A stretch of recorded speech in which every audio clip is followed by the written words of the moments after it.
Well, the leader of the al-Qaeda terrorist organization, Ayman al-Zawahiri, has joined the anti-Syria campaign.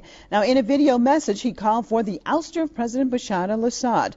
Reports say al-Qaeda terrorists have sneaked into Syria to join the armed groups operating inside of the country.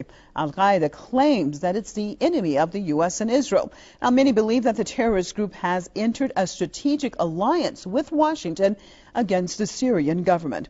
Despite slogans being against the Israeli regime, al-Qaeda has never taken any action against Tel Aviv's interests, while it has carried out hundreds of deadly bomb attacks in Muslim countries such as Iraq and Pakistan. Now, the bombings have claimed the lives of large numbers of people. Well, let's switch over to Chicago, joined by author and radio host Mr. Stephen Lendman. Thank you so much for joining us. Your take, Stephen, on this latest news about al-Qaeda terrorists actually joining in against the Syrian government, fighting against the Syrian government. Well, I'm not at all surprised because go back to Libya.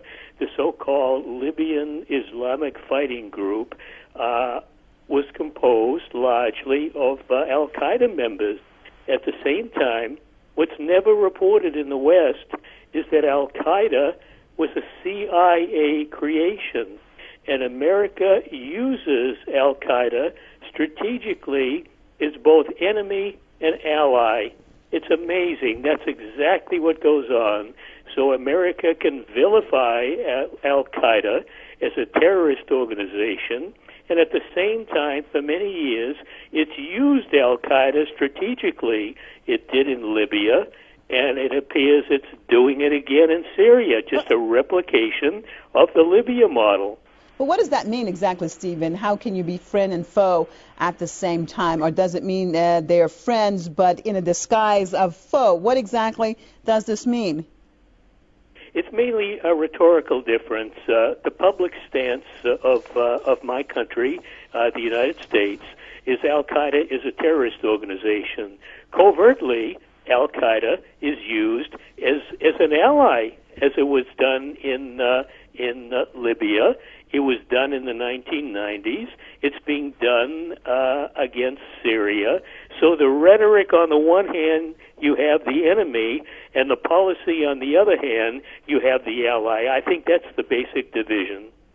Okay. Well, in the story that I just read, also there was a reference to the fact that al-Qaeda, though claiming to be anti-Israeli, has never attacked Israeli interests, but has caused a lot of chaos in Islamic or Muslim countries.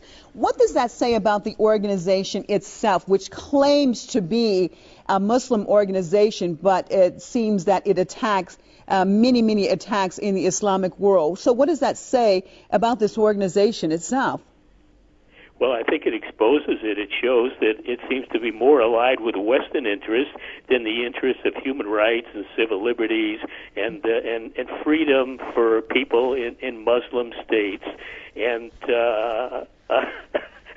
I mean, this stuff never makes it to the airways in America, and I mean, that's exactly right. I can't think of any. Israel might claim that some kind of an attack was done by al-Qaeda. It doesn't mean that it was, but I think, in fact, what you said is exactly right. Al-Qaeda has not gone after Israel. It's not really going after America. It seems to go after the enemies of America in Israel. It's a terrible situation. And also with al-Qaeda and this creation per se, hasn't it served the interests, let's say, more of the West and Muslim countries in creating a very negative image about Muslims in general, when, as a matter of fact, actually, they are the antithesis of Islam? Well, post 9/11 in America, my country declared war on Islam. It doesn't say that, but that's exactly what it did, both abroad and at home. I mean, Muslims have been vilified at home. There are congressional committees that look into investigating Muslims like they're fifth-column threats to America. I mean, Muslims Muslims are no different than anybody else, but you'd never know it following the U.S. media and the extremists that infest the U.S. Congress and promote hate. And there are other independent organizations with former government officials or people related to them, and they literally fuel hate against Muslim people, characterizing them as terrorists and so on and so forth. Okay. This is a post-9/11 phenomenon that really has gotten completely out of control, and then you extend it to what's going on abroad, and you list all kinds of organizations that have nothing to do with terrorism, like Hezbollah in Lebanon, like Hamas in Gaza, and you call them terrorist organizations because Israel wants the State Department to do this, and when Israel makes a demand of the State Department or the Congress or the administration, they go along. So again, you got al-Qaeda on the one hand, you've got other groups, and you've got the worst despotic states in the Middle East, Saudi Arabia, Bahrain, Yemen. I mean these regimes. I mean, they're all part of this business of going after the enemies of America. All right, Stephen. Sorry, we're out of time. Otherwise, we would love to talk to you more. Appreciate you being with us from Chicago, author and radio host, Mr. Stephen Lendman.